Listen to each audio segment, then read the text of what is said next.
Hare Krishna, Krishna Krishna, Hare Hare, Hare Ram, Ram Hare Hare.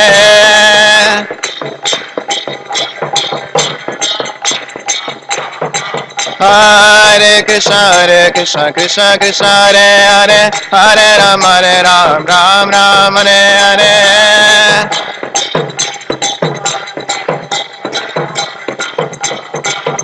Hare Krishna, Krishna Krishna, Hare Hare, Hare Ram, Ram Hare Hare.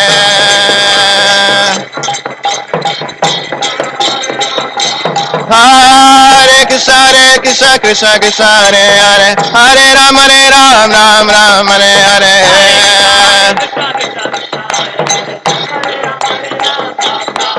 Hare Krishna, Krishna Krishna, Hare Hare, Hare Ram, Ram Hare Hare.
Jaya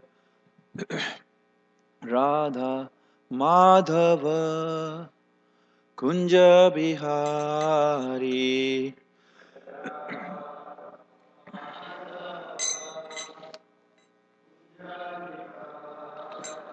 Jaya Radha Madhava Kunja Bihari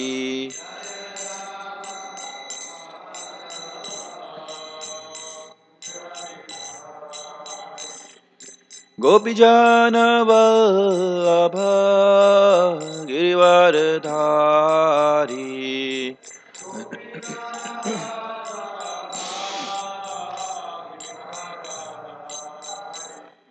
Yashodanandana Brajana Ranjana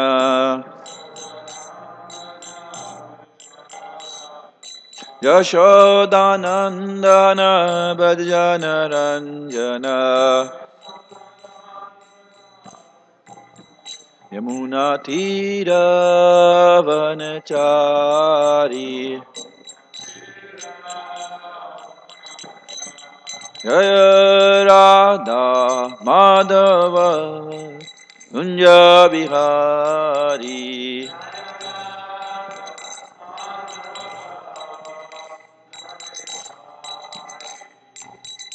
Hare Krishna, Krishna Krishna, Hare Hare, Hare Rama, Rama Rama, Hare Hare.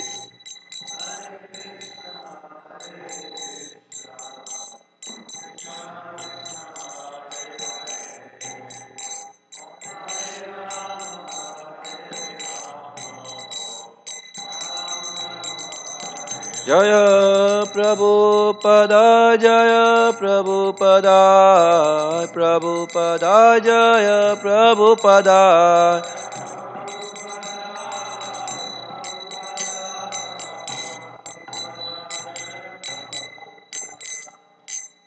Jaya Vishwapad, Paramans, Parivadikacharya, Stota Shata, Krishna Pramurti, Abhajanavan Bhaktivedanta Swami Srila Prabhupada ki, Rajagan Srimad Bhagavatam ki, Nitai Gaur Premanande. All glories to assembled devotees, all glories to assembled devotees, all glories to assembled devotees, all glories to lotus feet of Shri Guru and Gauranga.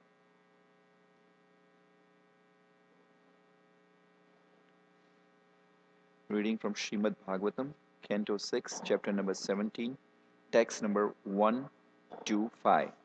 Om Namo Bhagavate Shri Vasudevaya. Om Namo Bhagavate Vasudevaya. Om Namo Bhagavate Vasudevaya.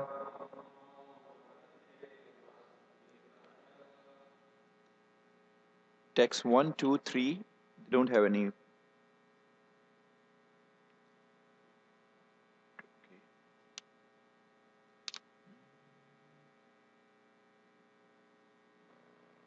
Okay, so I will chant text 4 and 5.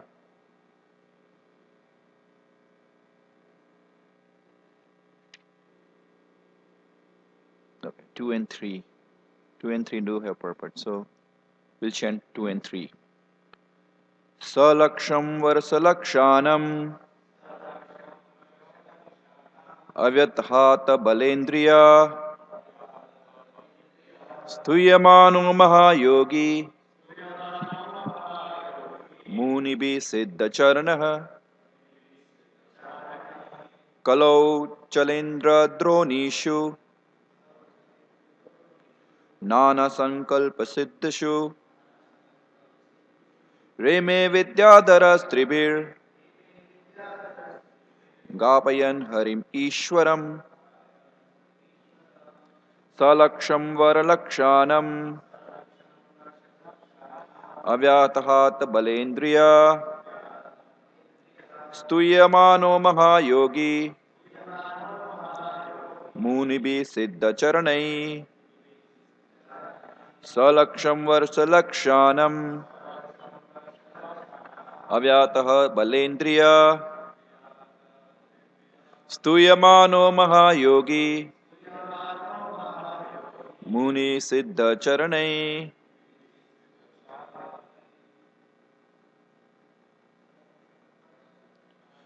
Salaksham Varsalakshanam Avyata Balendriya Stuyamano Mahayogi Muni Siddhacharanai. Salaksham Varsalakshanam Avyatahat Balendriya Stuyamano Mahayogi Munibi Siddhacharanai. Salaksham Varsalakshanam Avyahata Balendriya Stuyamano Mahayogi Munibi Siddhacharanai. Salaksham Varsalakshanam Avyahata Balendriya Stuyamano Mahayogi Munibi Siddha Charanai Sa He Chitraketu Laksham 100,000 Varsa of years Lakshanam 100,000 Avyahata without hindrance Bala Indriya whose strength and power of the senses Stuyamana being praised Mahayogi the great mystic yogi Munibi by saintly persons Siddha Charanai by the Siddhas and Charanas Kulachendriya Dronishu with the valleys of the great mountains known as Kulachandra or Sumeru, Nana Sankalpa Siddhashu, where one becomes perfect in all kinds of mystic power.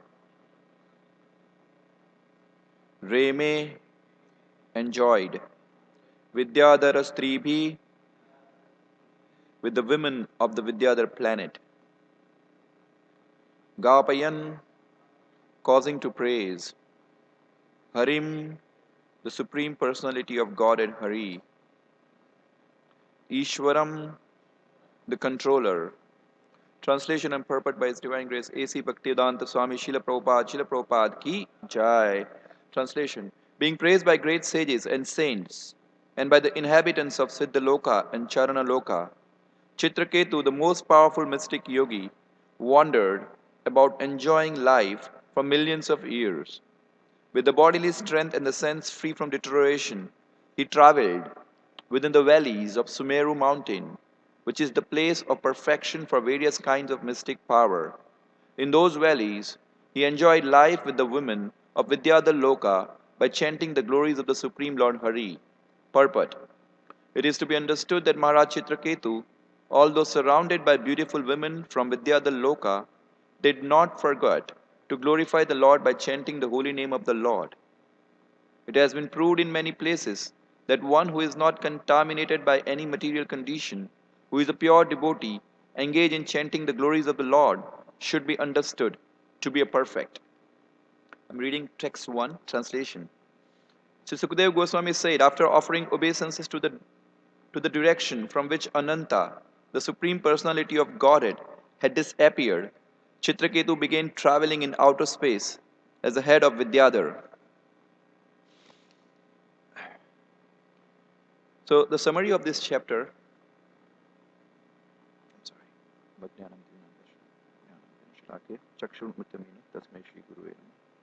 Sri Chaitanya Manovishtam Stapitenya Bhutale Swayam Rupa Kadamayam Dadati Sumradantikam Vanchakalpatarupa Kshakpa Sindhubhyevacha Patitanam Pavanebhyo Vaishnavinamu Namah. Jai Shri Krishna Chaitanya Prabhu Nityananda Shri Advait Gadadhar Shivashadi Gaur Bhakta Vrinda Hare Krishna Krishna Krishna Hare Hare Hare Rama Rama Rama Hare Hare. Hare Krishna. I'm just asking the blessings from Vaishnavas so that I can speak something. I'm just trying my best. So the summary of this chapter is that in last chapter, Chitraketu met Lord Shankarshan, and Lord Shankarshan blessed him. With that blessing, his unfulfilled desires were fulfilled.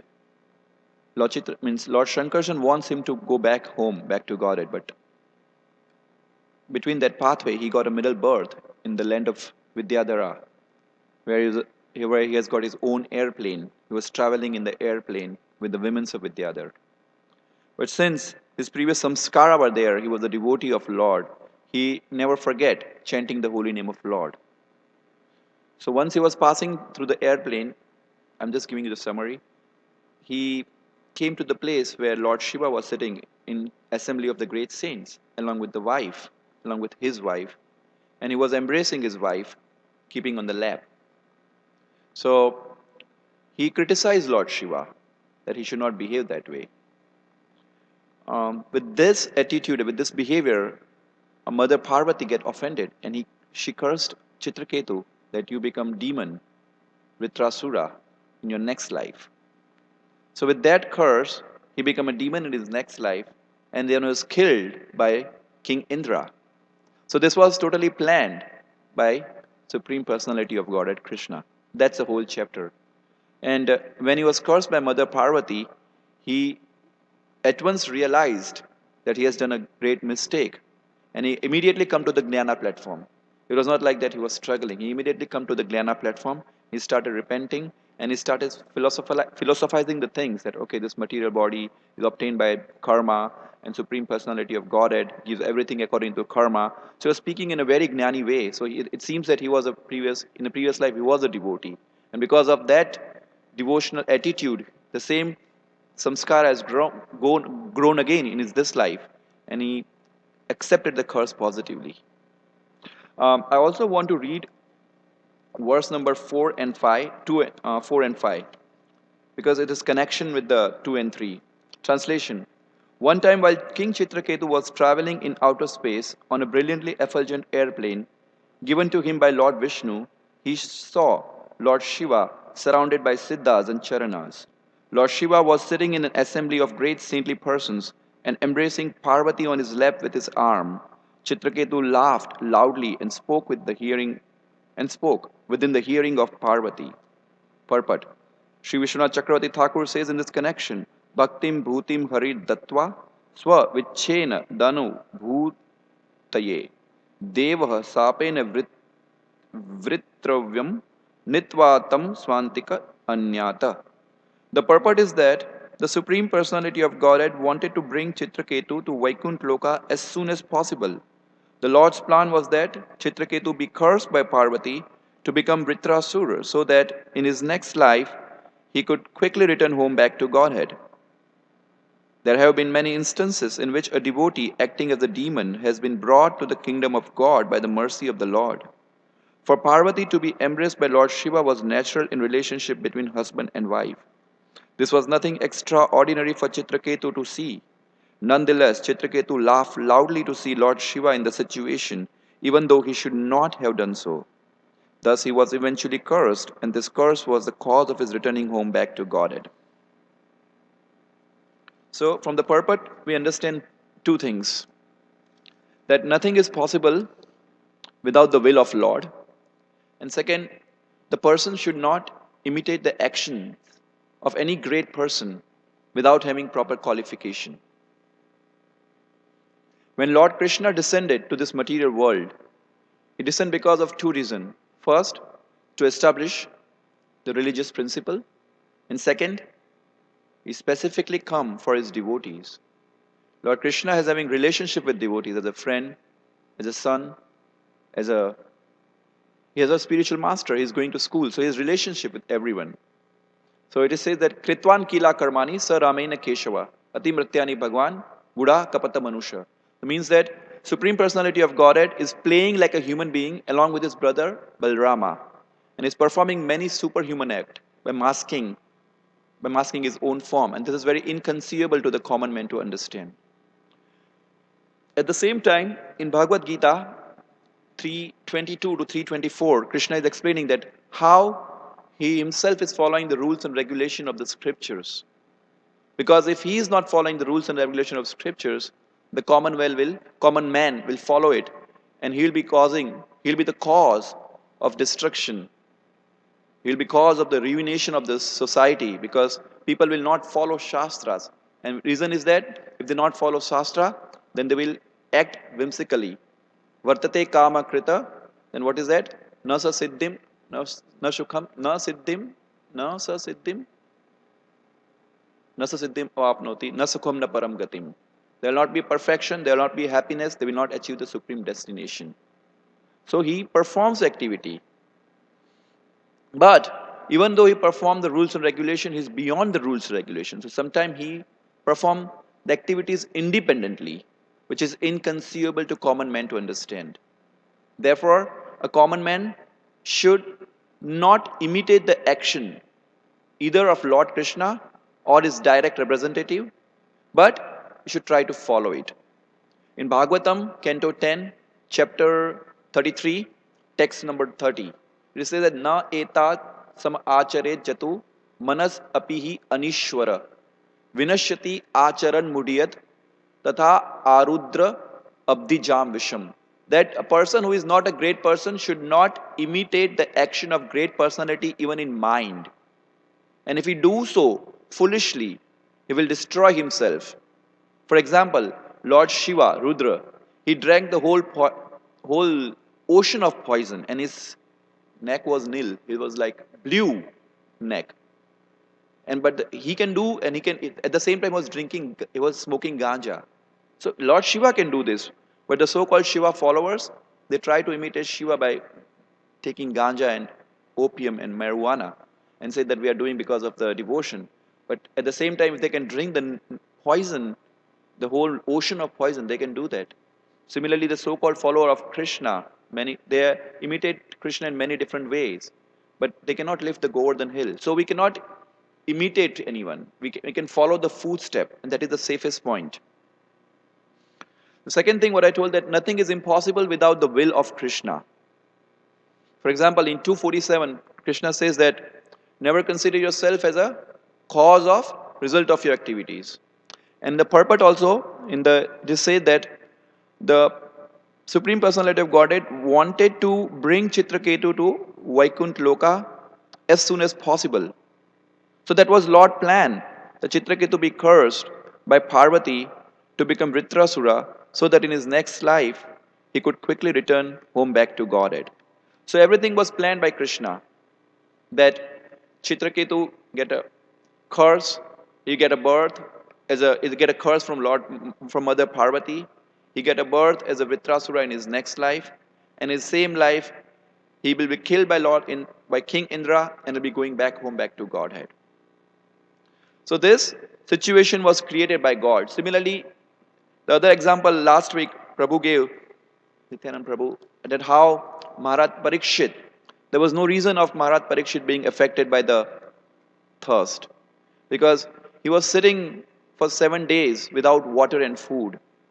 And he was telling that Naishati du shakshunumam tatya adokam apibadakete, that I have given up my hunger and thirst, which is very difficult to bear. So there is no question of getting bewildered for Maharaj Parikshit.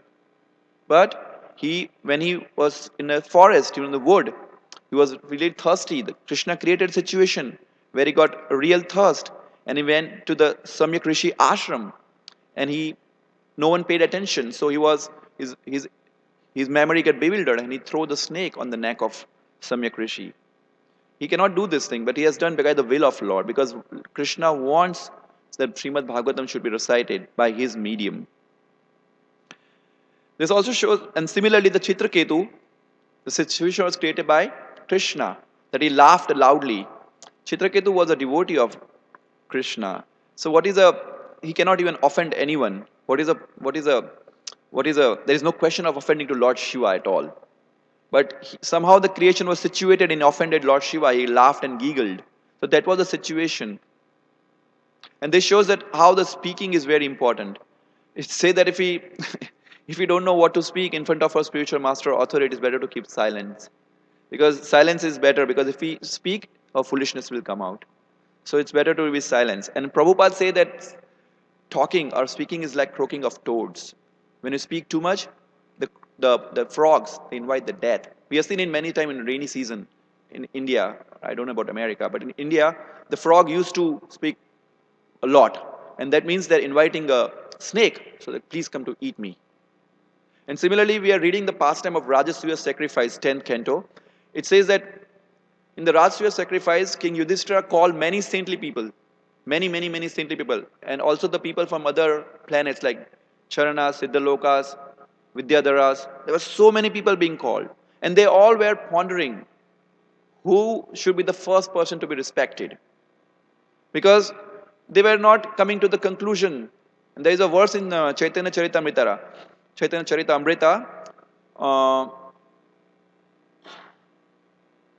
Parama Karana Ishwara Kehe Nahi Mane, Swaswamata Stape, Paramatere Khandane.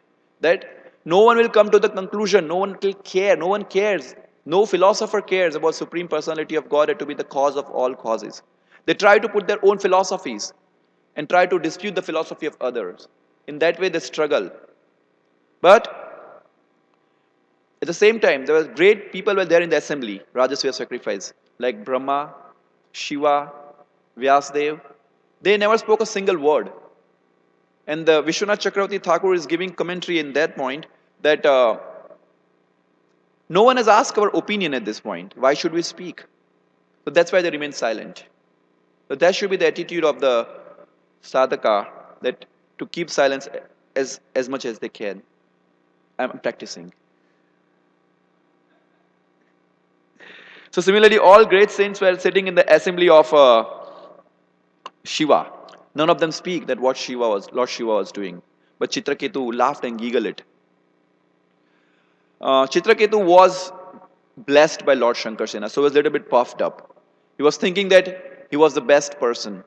So he was thinking that he could criticize or he could correct Lord Shiva. So he has done a great Vaishnava offense. And no one was offended, but Mother Parvati got offended. It is said that Vaishnavare Kriya Mudra Vijanena Bhujya. No one can understand the actions and symptoms of Vaishnava. It is also said that Ishwaranam Vacham Satyam, that the statements of the empowered representative of the Lord is as good as Lord himself. And what is that? Buddhiman tat samacharet. The intelligent person will follow the instruction. So, Ishvara, first of all, we have to come to the conclusion that Ishvara is there, because in modern scientific theory, there is no Ishvara at all. They say that there is no Ishvara. They say that asatyam apratishtam, jagat ahur anishwaram. There is no Ishvara. Aparasparam sambhudam. Why this world is arising? Kim anyat kam ahitukam. Just because of the lust, sex desire. But there are Ishwaras. The Ishvara and Parmeshwar is Krishna. There are Ishwaras to control the different universes. Lord Shiva and Lord Brahma is called Ishwaras. And they can do anything, which might seem bewildering to the common people. Lord Brahma can do anything. He can run behind the deer. Lord Shiva can do anything. He can sit and embrace his wife. But the common man cannot follow it. And common man cannot understand this thing. So it's better to accept it and remain silent, like the saint did it in the assembly. So when Mother Parvati cursed Chitraketu, he at once understood that he has done a big mistake. He at once came to the Gnana platform, because he was a devotee of Lord. So he was on that platform. He was on the enlightenment platform. By the will of Lord, he forgot for a moment, but then immediately he came to that platform that, okay, I've done a big mistake. And with the folded hand, without being disturbed, he accepted the curse of Mother Parvati. So it was very bewildering that suddenly a person is laughing and giggling, and suddenly he just came to the platform of self-realization and just stopped everything and disturbed. Without being disturbed, he just folded his hand and accepted it. That was a great platform. So everyone was shocked with this behavior. And at that time, Lord Shiva told that the devotees are very difficult to understand. Narayana, he quote this verse, Narayana parasarve nakotaschina bibiyati swarg apavarga narkasya apitulya artha darshina. That the devotees of Krishna, they never fear of anything. For them, swarg, nark, heaven, hell, liberation, apavarga, everything is same. It's like apitulya artha darshina. It's like a minute thing, small, very little, paltry thing. They don't even care for anything.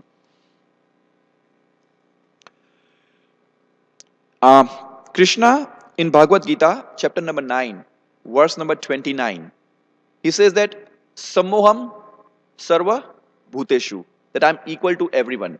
Namo Veshostina Priya, that I never envy anyone, I never favor anyone. But ye bhajanti tu man bhaktva, but who loves me with the devotion, with exclusive devotion, what I will do? Mai te tesu cha api aham. They are in me and I am in them.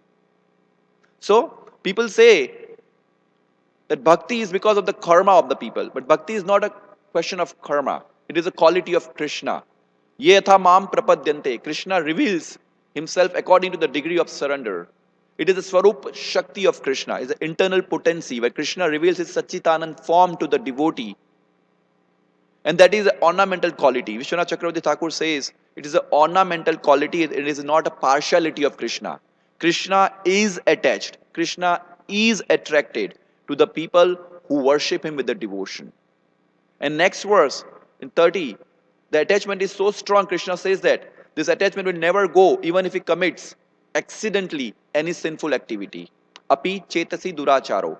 Even if he is committing a crime or mistake, but he is engaged in a devotion, I consider myself him as a devotee because he is completely situated in his determination. Then Arjuna got bewildered. Okay, the person is committing sinful activity and is still accepting him as a devotee. But Shastra says that if the person has committed sin, he should not be accepted as devotee. Then Krishna spoke next verse. Shipram bhavati dharmatva shashva santim nigacchati kaunteha pratijanehi name bhaktva pranayashati. That since they are attached to the exclusive devotion, I purify them. And once they get purified, they attain the long lasting peace. Shashvat shantim nigacchati. And Arjuna, you declare it boldly. My devotee never perishes. Krishna could have declared by himself. Krishna is declaring in 1865. Mama eva sasi satyam te pratijane priyo asmi me. He is very dear to me. I am declaring it. He is very dear to me. But Krishna is not declaring at this point. He is asking his friend Arjuna to declare, his disciple to declare. That you declare it boldly. Because people might don't trust in the promise of Krishna. Because he has broken his promise in the battlefield of Kurukshetra for the Bhishma, for his devotees. Because he is so much attached to his devotee, to uphold his devotee's position, he can do anything. He can go to any extent. He can break that promise. And he can be a subject of criticism for other people. But at the same time, he will try to protect his devotee position. So he asked Arjuna to declare it, that please you declare it. So, same thing happened with the Chitraketu. Chitraketu was definitely going back home, back to Godhead. But Krishna wants to remove his last trace of sinful reaction by giving him punishment. So he has arranged the situation where he becomes the demon. It is said that no one can approach the sun without becoming fire. Similarly, no one can approach Krishna without becoming pure. For that, Nishkam Bhakti and selfless Bhakti is very important.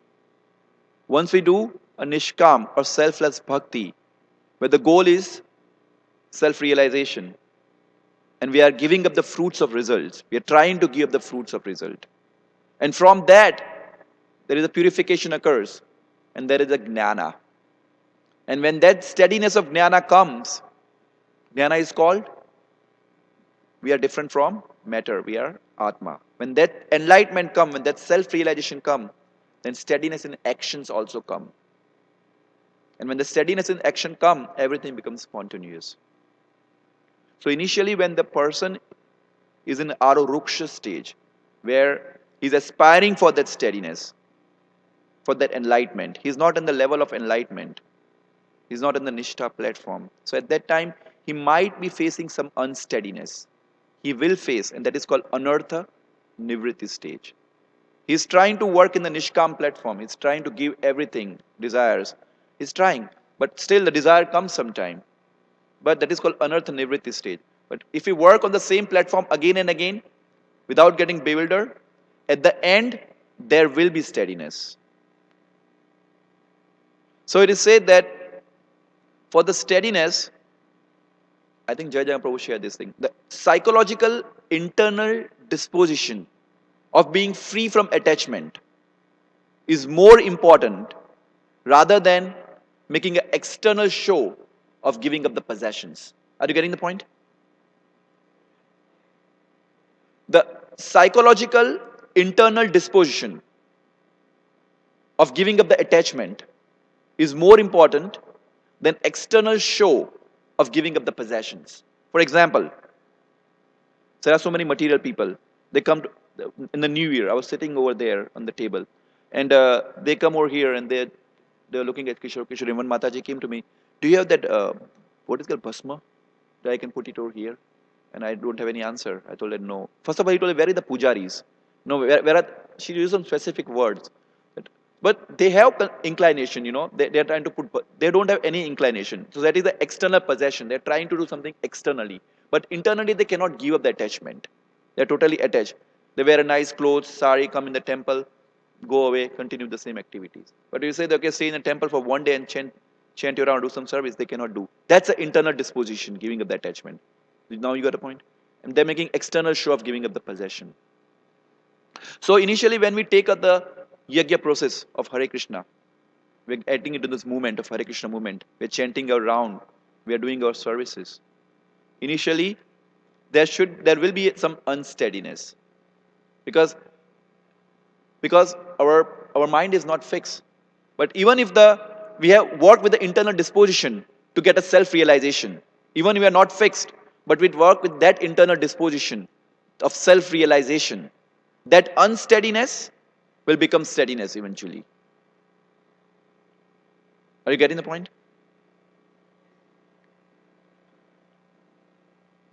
For example, let's say, Arjuna.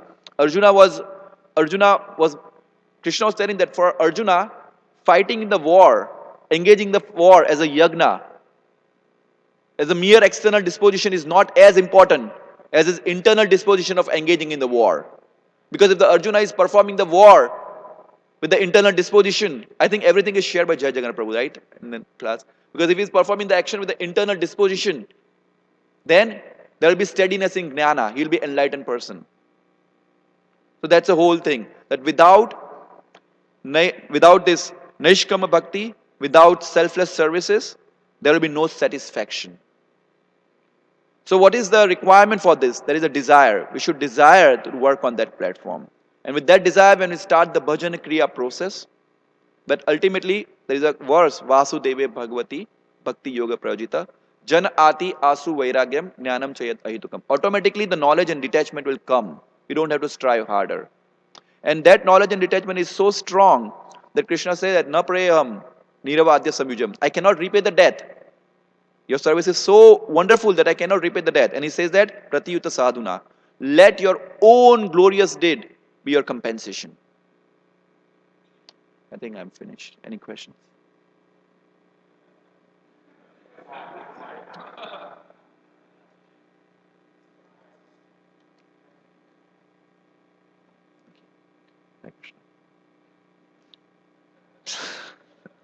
I'm sitting in front of Nityanand Pran Prabhu. I can't do anything. Yes, Prabhu. Yes.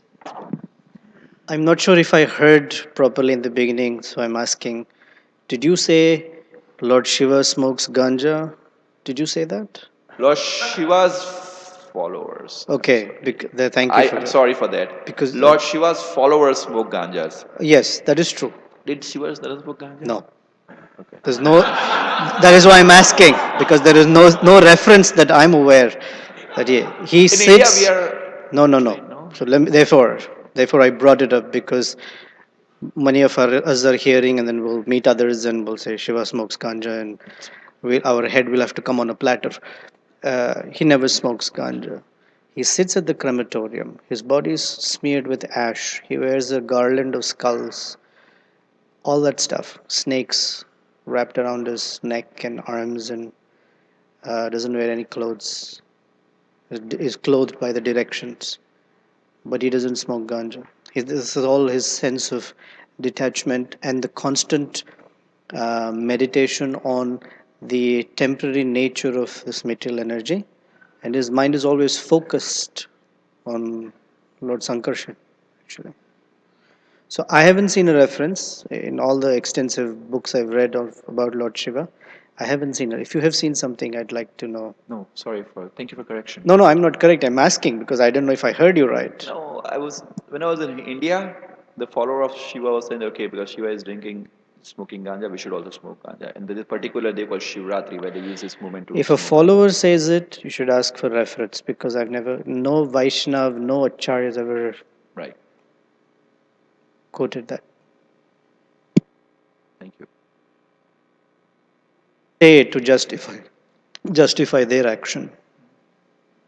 You know, one time Srila Prabhupada had 7 Up and it became a bona fide drink. It's like that. So it's not that Lord Shiva did. I've not ever heard like that.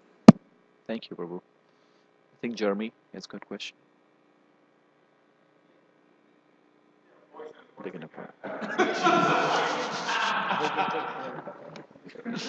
Hare Krishna. Thank you Hare for Krishna. class. Thank you. So this was an arrangement by the Lord that King Chitraketu would be cursed, and that would be the cause of his returning home. Yes. So I'm wondering if this is like a common method that the Lord uses. Is this something, or is this a special exception? Is this something we should expect in our own lives? So your question is that for the Chitraketu, Lord has created a situation where he become demons so that he can quickly go back home to Godhead, right? So it's a common method applied by the God, or it's applicable to everyone, or it's depend upon the person to person, right? Your question is like that? Is it a common method? Yes. No, it's not a common method for sure. Let me. Krishna, one thing is very sure. Krishna is more eager to get us home back to Godhead more than we are eager to go. We have our own plans before we join Krishna consciousness, for example. I think I was talking with the Nityananda Prabhu last time. I was thinking that you are an impossible case. We have our own plans. You were impossible case. That means we have our own plans before we join Krishna consciousness. We can see that what we are doing. The moment we join Krishna consciousness, even with the external show, with the internal disposition that I want to serve Kishore Kishori, initially we will be unsteady because our previous samskara are such that we were enjoying from so many lifetimes, and that same samskara is coming in this life. Because when the millennium comes to end, the same impression goes in a susupti state in pradhan. And when again the new millennium comes, you will get a body according to your impressions and desires. So you want to enjoy. So sometimes when you are in a sleep, you feel that okay, you are committing suicide. You're falling from the top, or you are sink. I usually get a sleep. Sometimes when I'm sleeping, I get dreams of that I'm drowning in the water. I got a water phobia. I can never swim. So there should be something. We have got so many desires and so many impressions, and we want to enjoy according to that. We have got our own plans. But it is said in Bhagavad Gita, probably in 334, that 333, Athakena Prayuktam, that what impels us to do this sinful activity? Arjuna is asking. Okay? So in that purport, Vishwanath Chakravarti Thakur is writing that Nishkam Karma Yoga can help the impure person to become purified. So when we join Krishna consciousness, we are impure. So Nishkam Karma Yoga. You know what is Nishkam Karma Yoga? Working without any desire, selfless attitude. So when we join, even we have desire, but we are acting on that platform with the internal disposition. That will make us pure. If we are impure, if we are gnani, if we are pure, then already we have joined the bhakti process. So it's easy for us. For example, Chitraketu, it was easy for him to follow it, to come to the platform of self-realization because you are on a gnana platform. But if you're extremely impure, only the causeless mercy will act. So in my case, when I was extremely impure, somehow some sadhu has showered mercy on me. And I'm telling you honestly, I was working with external show of Krishna consciousness. Still I'm making external show. I don't have any internal disposition. I was filling the cups for Kishore Kishori. I was going for book distribution for Kishore Kishori with the full fruity mentality. I was doing everything with a different attitude, Kishore. But yeah, Jai Jagannath Prabhu told that even we have desire for the internal disposition, and we are working externally, but the desire is called the internal substance. The desire is called not external. It is called unsteadiness. The difference is steadiness and unsteadiness. So even we are working externally, we have so many desires, but we have internal disposition, we have inner substance that I want to become a devotee of Krishna, I want to serve Vaishnavas. That could be an unsteady situation, that inner substance could be unsteady. But with the passage of time, by following the Vaidhi Bhakti, you will be at a spontaneous platform where you will come automatically. Now you're coming every day 4 o'clock in the morning from outside. Even the ashram devotees find so much difficulty waking up 4 o'clock in the morning, coming down. I'm imagining, today I was imagining that how this person is just coming right at sharp 4 over here. Today only I was thinking like that. So it's spontaneity comes when we start working, because Krishna, only causeless mercy of devotee, only causeless mercy of Krishna will help you to get out from the previous impressions. Otherwise, this previous impression are so strong, that moment we go out of the association of devotee, over. And that's why every day when we go outside in the morning, evening we come back and sit with the devotees. We share our thoughts, we associate. No matter how much our differences are there in our mental situation, still we are a family. We are working in a group. Because we know that if we go outside, it's more dangerous. It's extremely dangerous. Because we have seen ourselves being outside and coming in the temple and doing service. Right now we are at that platform where we can appreciate from where we are coming, and we appreciate to work further for Kishore Kishori in the association of devotees that will help you to get out of your own kabhi, your own world. Yes, Prabhuji. Is it enough for you, Prabhu?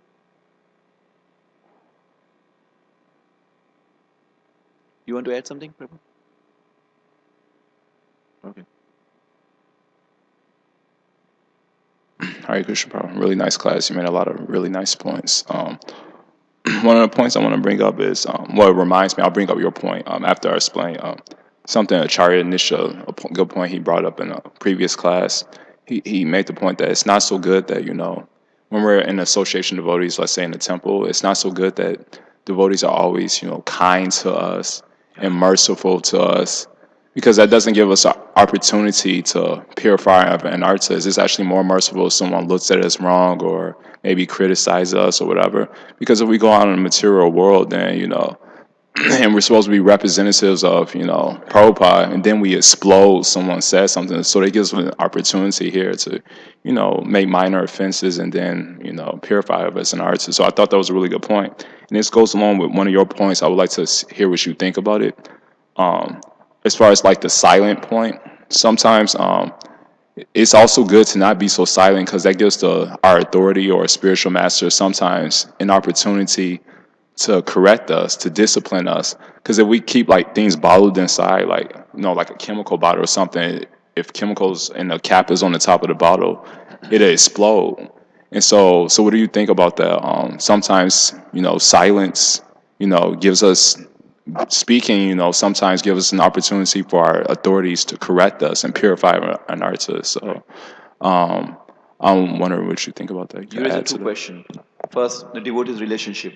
As Acharya Mr. Prabhu told, always a peaceful relationship, because there should be some criticisms, like constructive criticism, that will help us to grow. I was talking with Himanshu Prabhu when we were going to airport last time, right? Himanshu Prabhu, don't be so kind or don't be too much friendly with me, because if we are being scratching our back each other, then it's like, okay, we are a very good person, we are a very great devotee, we'll never come out of our kabhi. So please be neutral. And the very same time, I heard a lecture from Madhvananda Prabhu, and he was telling that we are not yogis. We are not Ashtanga yogis. We are devotees. We have relationship with Krishna. We have relationship with devotees. So it's better to cry when devotee is not there. It's better to seek for the association of devotees. It's better to go to devotee and just hug him, because he will give the unlimited mercy. If he can't do anything, Prabhu, but a small hug will give so much of mercy that we can chant our at least next day or it's round 16 rounds in the proper mood. So that is our philosophy, and Madhvanand Prabhu has explained very beautifully, right, Prabhu? That how we should be attached to the devotees. A single moment of association of devotees gone, that is worst. And he quoted the example of Ramanand Rai. Chaitanya Mahaprabhu asking the Ramanand Rai, what is the most dangerous thing in this world? And Ramanand told that when the person is out of the association of devotees. That is. But at the same time, when Acharya Nisra Prabhu said that we should have constructive criticism, yes, I'm very bad at that. Acharya Nisra Prabhu is very good at that, I know that. When he raise a point, he raise in a very smooth and simple way. So some people have been trained by this thing. So he can use his own skill. But I'm coming from a very bad impression when I used to boop. So it makes the thing more worse for me. So according to the training he has received from the authority and has got a previous samskaras, he should behave according to the devotees. Otherwise the situation might change, the relationship changes. So that's I learned while being in ashram. Does it make sense? Thank you. But and the third thing, when the authorities are correcting us, it is not in NOD. I think Nityanand Prabhu was saying that it is not because of envy. Spiritual master will never correct you because of envy. He doesn't have anything to be taken care of. He doesn't have. Why he has given you spiritual initiation? He has got thousands of disciples. He has got his own sadhana, own things going on. Why he has accepted you? Why he has given you shelter? Not because he wants you, because you want him. And he wants that you should be in a good attitude while you're serving wherever you are. That's why he's correcting you. It's not because of envy. So whatever correction is coming from spiritual authority, we should accept it blindly. We can question it. Prabhu, is there our Guru Maharaj? But we should accept it. There is no envy in that. And if you accept it, you will grow. You will grow. No questions. Because they have seen the truth. They know. They have gone to the same situation. So they know how to train you. So when a new bhakta come in a temple, we try to say something, say in a very positive way, in a very smooth way, that will help him to continue in Krishna consciousness. But my way is different, so I stopped. I stopped. For other points, you were mentioning Api Set Chet Sudaracha verse, and then the next verse you said, what was that? Krishna purifies the devotee. Shipram Bhauti Dharmatva. Shashvat Shanti Nigati. So that was a really nice point, because a lot of times we like to emphasize purity is the force, and we don't realize that, well, we do realize, but sometimes it may not be emphasized, that Krishna is the force who awards us purity based on our determination. And this kind of reminded me of the whole sparrow story again, because I kind of got some, other realizations about it that Krishna gave me. I'll just explain, a couple of them.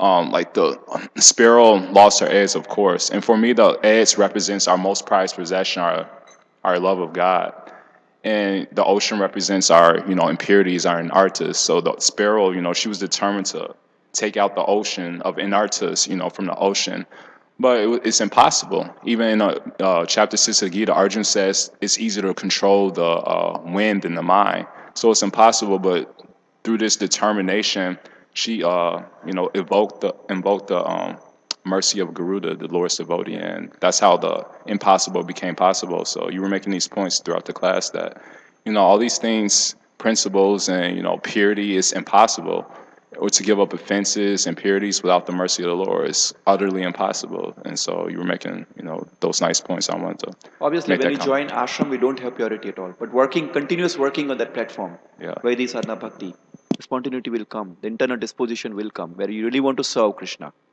honestly, sincerely, with or without, I don't know, I'm not at that platform. But yeah, spontaneity comes. Yes, Nick Prabhu.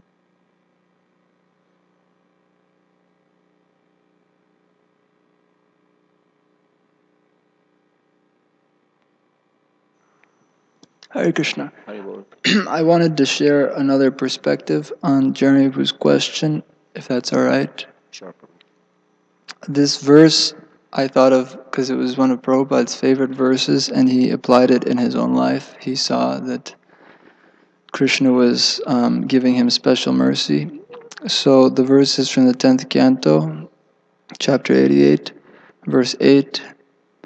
The personality of Godhead said, "If I especially favor someone, I gradually deprive him of his wealth. Then the relatives and friends and followers of such a poverty-stricken man abandon him. In this way he suffers one distress after another."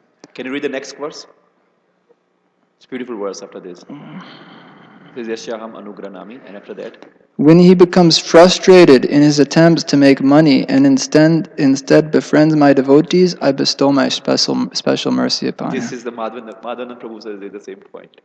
That I take everything, Yasaham Anugranami, Harishatat Dhanam Sani, Tato Adharam Tajante Asya, Swajanam Dukha Dukhitam. He becomes so frustrated. And when he becomes frustrated, oh, I lost everything. He comes to devotees. Now what to do? Distress. Chaturvidha Bhajante Maman is distressed. He comes to devotees. Now what to do? And he gets started purification. Huh? That's a starting process of purification. I have to do this. I have to wash pots. I'm not for a year.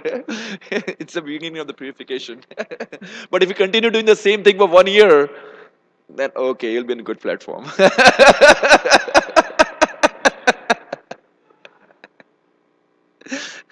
I face it.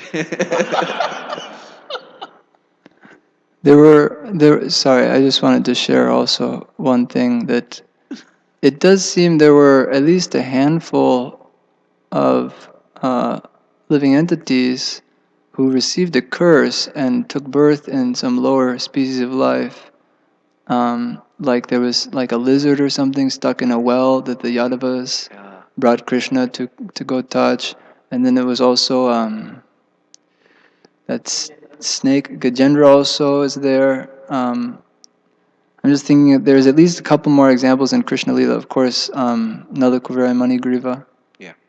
So it does seem it is kind of a common method of the Lord to, because actually, like, it's only because of our illusion perspective that we're seeing things in terms of cursing and benediction. You know, this is just mundane duality. For Krishna, it's all mercy He's giving. So we could say this is speculation, but just kind of logic also. At least half of the time, it will look like a curse because It's look like it's it just is like cursed. that. It is cursed like Jai Vijay. It was like demons, 3 lifetime. If someone said, okay, you be demon for 3 lifetime, who else going to be demon? And I'll cut Yeah. your abdomen. We don't want that. It's just horrible thing. But yeah, it seems it's very sinful. Hare Krishna. To Jeremy's question and his point, it's not that. Well, let me say it this way: a curse is just an instrument. The principle is adversity.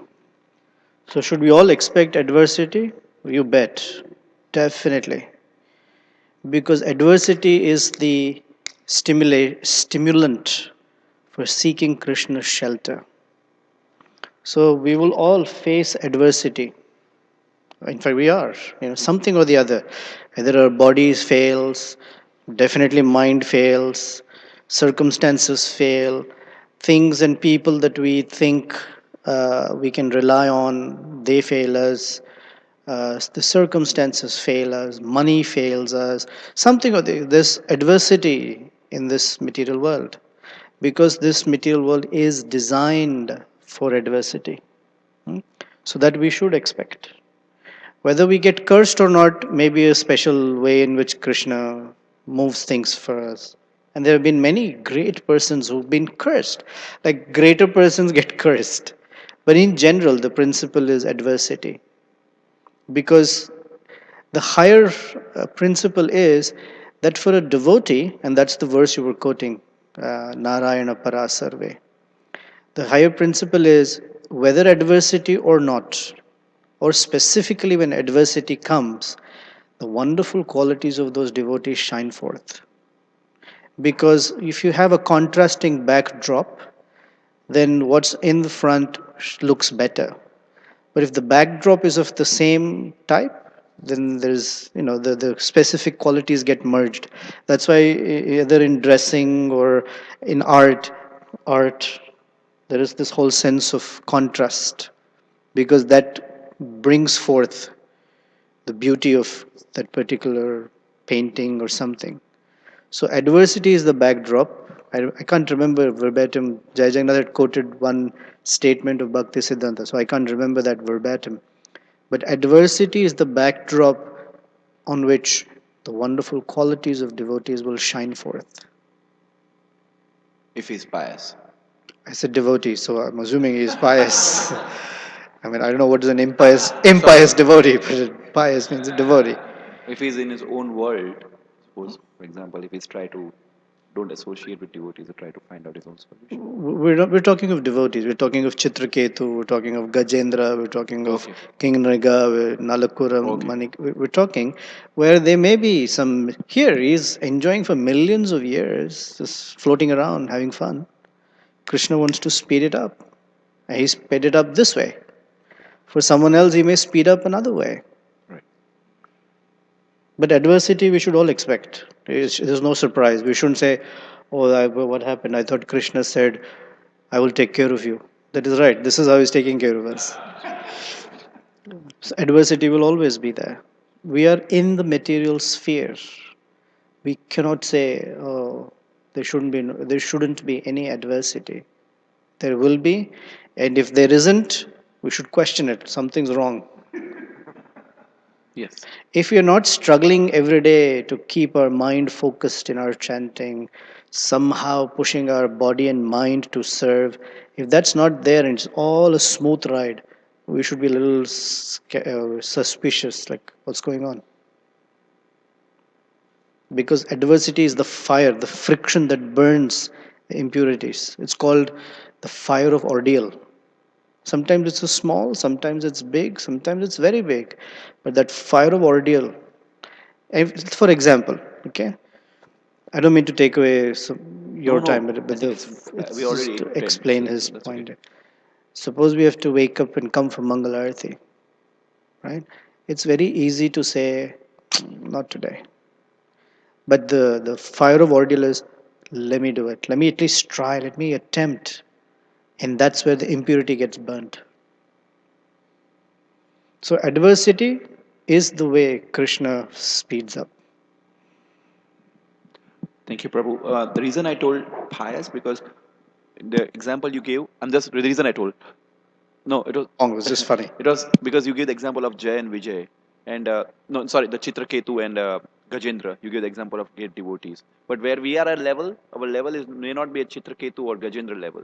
So for us, why piety is required? Because if we are not understanding the piety that we are over here, and if we are not we not stay in this process, and if we try to figure out the situation by our way, we'll get out of the devotional situation. Because we are not Chitraketu and Gajendra, we don't get cursed to become a demon or elephant. But we get adversity. That's the point. Yes, we get a human Difficult. form of life However, elephant like or whatever, demon like human form, or a tree. whatever. But adversity will definitely be there. Thank you. I think Acharya Nishtha is there once, well then you can. Thank you. Just hearing the chapter summary brings a few questions. That in the last chapter we heard that when King Chitraketu saw the Supreme Lord, that tears fell from his eyes. He became completely purified of all material contamination and reestablished in his original Krishna consciousness. And then we're hearing in his next life, he became a demigod, the king of the Vidyadharas.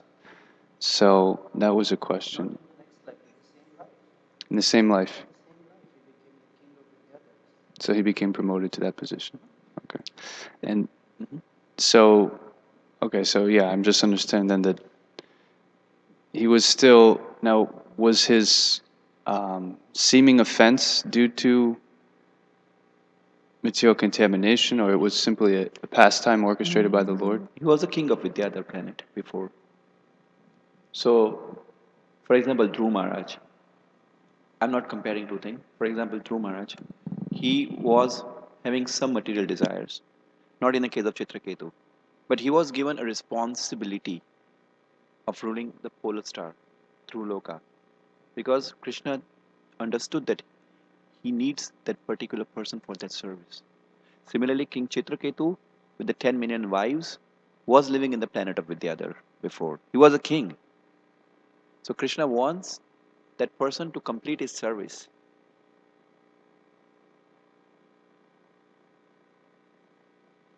He was the king of Vidyadhar planet, right?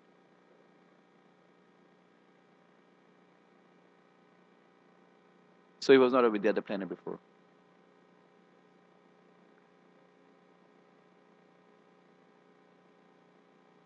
So he was on the earth. I understood in the chapter that that's fine because of the service he wants to. Yeah, Vidyadhar is ultimately is a planet of demigod. But the question is that why? Because Krishna want him over there for the particular service. So just to complete his service, maybe I am not complete with my answer. Nityan Prabhu can add it. So to just complete his service, he has been given a service over there and fulfill his duty over there, and then Krishna has planned that over there he'll be cursed by Mother Parvati. He'll be getting, because he was, after getting the blessings from Lord Shankarsana, he was so much puffed up that he was riding in the airplane with the women, and he forgot that he was not supposed to criticize Lord Shiva. So everything was arranged. Krishna wants this situation. So he arranged the situation that, okay, he should go to Vidyadhar planet, he should rule that planet, he should go on the airplane, should sit with the women, chanting the holy name of Krishna. We see the Lord Shiva, and Lord Shiva, Parvati will curse. So I think because Krishna wants the situation to happen in his life, it will happen. But Prabhu can add it if you want.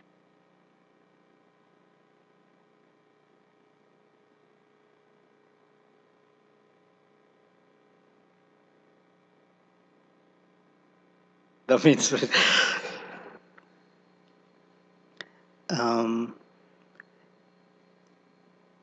Chitraketu did not commit an offense per se, because in his heart, he's not carrying any negativity towards Lord Shiva. He laughed because he and Shiva are friends. They're like god brothers, both like Sankarshan in one sense. They're friends. So as one Prabhu will make fun of another Prabhu, but the wife will take an offense. So that's the point here. You know, if we tell buddies, suppose we were college buddies, we meet each other and say, come on man, I know how you were. Then the wife will say, why does he speak to you like that? Okay. No, we're friends. The situation is like that. Mother Parvati took offense for something that Lord Shiva doesn't take offense. And it is funny that he's giving Bhagavatam. One devotee was explaining, can you ever imagine giving Bhagavatam class with the wife on the lap? Contextually, it's not appropriate. It was just funny. And who's sitting in the assembly? Celibate sages. It is a funny. See, we are all laughing. Be careful. Mother Parvati will get upset. Girish Prabhu. So that's his name is Girish. Is Girish Lord Shiva's name? Girish means Lord Shiva. So it's like that. The wife will take an offense for something two buddies are to. That's why he laughed, because he thought it was like very like amusing. That's why he laughed. But she took offense and cursed him. So he never said, oh Mataji, what it was, come on, I'm not serious, it's just a joke. He said, okay, however you like it. That is what Lord Shiva is appreciating. Can I add something? Thank you very much. It's given in the purport behind that Lord Shiva is one of the greatest yogi. He remained silent and he smiled. The reason he smiled and silent, because he took the criticism as a good criticism. Because in Bhagavad, it's written over there in Bhagavad Gita 3.20 when it says that yad yad acharati seshta. So whatever the great man will do, the common man will follow. So Chitraketu wants Shiva to stop his external behavior. He knows that he was behaving externally. Internally, he is a very renounced brahmachari. He was knowing, it is written in the purports. But externally, he is making a show off as if he is captured by his wife. So, in order to stop the people criticism towards Lord Shiva in the future, he thought that he should correct Krishna. He should correct Shiva. He is at that position that he can correct Shiva. But he doesn't understand that Shiva he himself has got so much of knowledge, he can do whatever he wants, he knows what he's doing. So that was it was not his mistake, it was not his offense, but he tried to criticize him, right Prabhu? Like a buddy.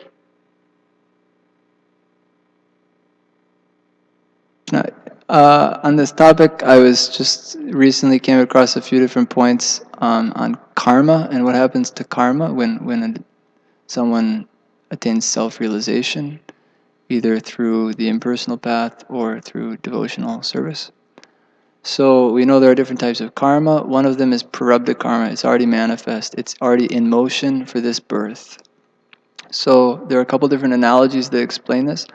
One of them that we've heard already is the fan that's been, plugged into the outlet, and then it's unplugged, but there's already some energy transferred to the machine, so that energy has to work its course. Another analogy that I heard recently... Hing bottle. What's that? The analogy of hing bottle. No, that's a good one too, but I was thinking of this other one with an arrow after an archer has shot his arrow, then the arrow is in motion. He cannot adjust the course of that. So it's only prarabdha karma, it's manifest karma, and it's already set into motion, and that's what we're experiencing in this current lifetime. But there's so much karma that is going to manifest in future lifetimes unless we do something about it. So that, therefore, self-realization, so we can avoid the up and down of samsara. Now, at the time of surrender, then one of our acharyas was commenting in the Bhagavad Gita that Krishna will burn the seeds of all the karmic reactions 3.19. except the prarabdha karma. No, everything get burned. Except the prarabdha karma. Yeah, prarabdha karma will remain. Why it remains? Because if the prarabdha karma goes away, the body will go away. Nobody will have to preach the message of Krishna. So prarabdha karma will remain. You're right. Yeah, but prarabdha karma, in certain circumstances, then Krishna may make some arrangement to decrease the duration that devotee must wait. Yes. So then in this case, then he made this arrangement that Chitraketu would be cursed by Parvati so that he could, shorten the time. Otherwise his prarabdha karma was that he would remain for, like Nityananda Prabhupada was saying, for so many years enjoying. Yes. So, like that, it's just an interesting point. Oh, that's a beautiful point. Thank you very much Hare for adding Krishna. that point. No, that's right. Even in Bhagavad Gita 3.19, it says that person who is working in the Nishkama platform, where is renouncing the fruits of result, because of the steadiness of Jnana, all his karma disappears. And again in 336, maybe, Yatha e dhamasi sammito agnir bhasmasat kurute tatha. That everything get burned off. Api chetati papebhyo, the sinful action. And next verse is Yatha e dhamasi sammito agnir, the pious also. But the prarabdha karma will be left. And Vishwanath Chakravarti Thakur is quoting that if the prarabdha karma is gone away, then the body, which is the result of the prarabdha karma, will also go away. And as a result, he will not be able to preach the message of God. And I think same thing has happened with Chitraketu. Yeah, and the same thing in this verse number 931 or 30, Sripram Bhavati Dharmatma. In this purport, Vishwanath Chakravarti Thakur is writing that when we get poison, when there is a poison, we start taking the medications. The effect of poison will start decreasing, but it will not go immediately. The insignificant amount of poison will remain, but that will not harm you. Similarly, when you start this process of sadhana bhakti, chanting and hearing and exclusive remembering, then the lust, anger, greed, pride, desire will eventually start going away.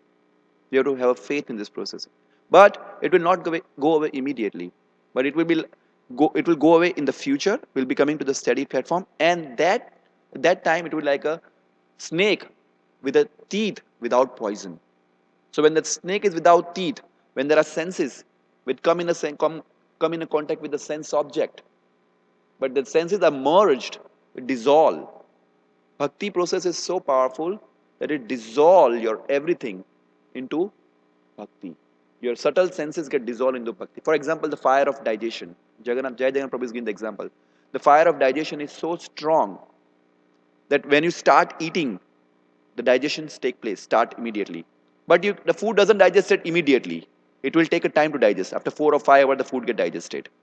But during the process of digestion, what happens? The nourishing thing will remain as it is. But the poisonous thing, the toxins, will get burned by the acid. Similarly, when we start the bhakti process, the nourishing thing will remain. And our impure senses and impure mind will merge.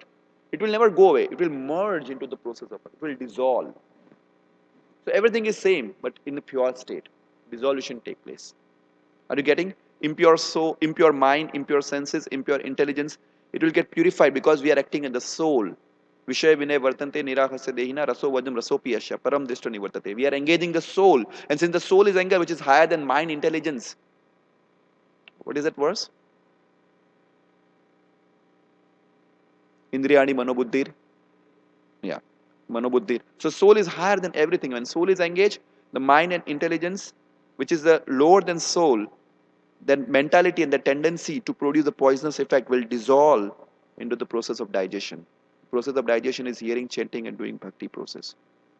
Are you getting point, Himanshu Prabhu? No. You're not getting?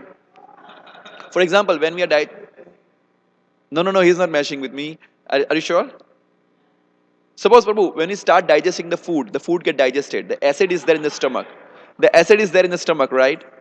The acid will burn with the toxins, but the nutrients will remain, will provide the nourishment to the tissues.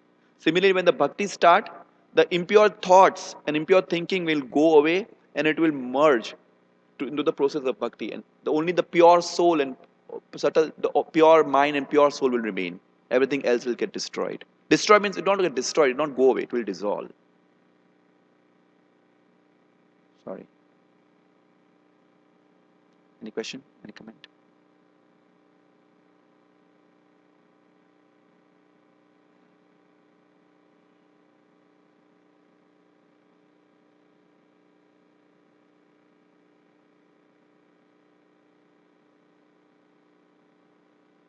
For the result of that problem. I mean, sometimes we see when someone attains perfection, like Dhruva Maharaj, Krishna just sent Vimana to take him back to Godhead.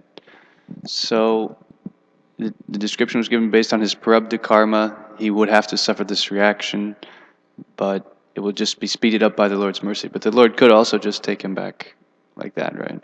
So I was just curious that may not, I don't know if that's necessarily the reason. It's a nice understanding that can happen. But in the case of Chichiketu, we may not know necessarily.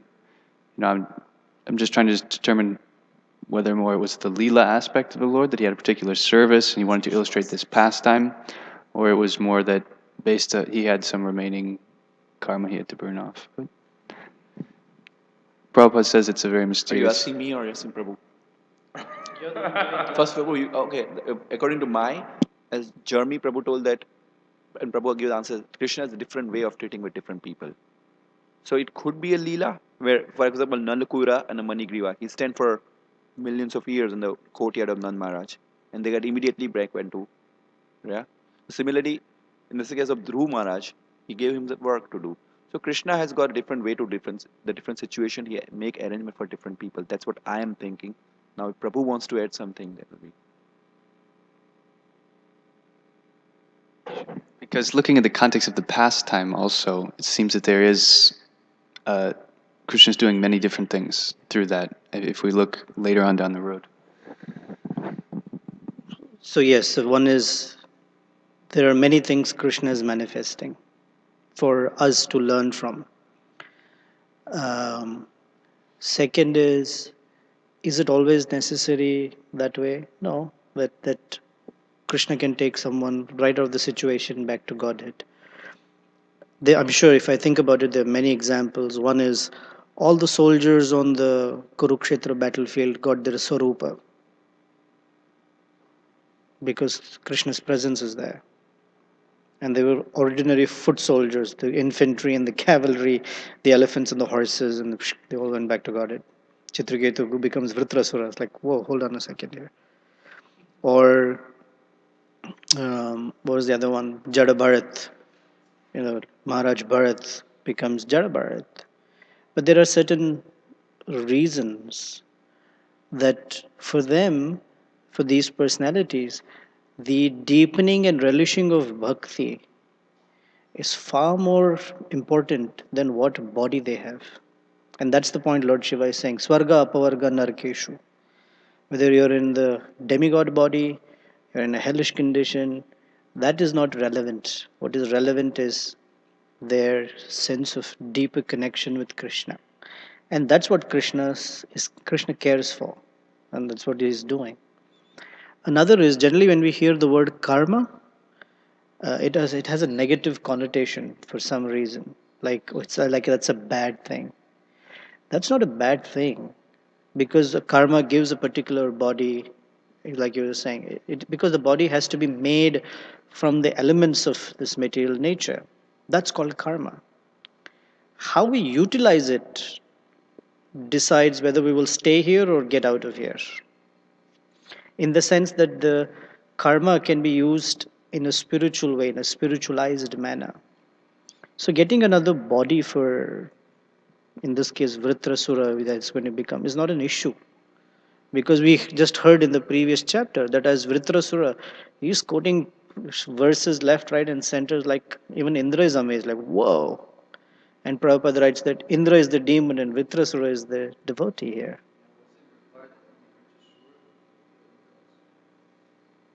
No, it was supposed to be have that he was supposed to kill Indra, and in the mantra there was a little mistake that he instead of he being the enemy of Indra, he was going to be killed by Indra. This is Krishna's arrangement in that sense.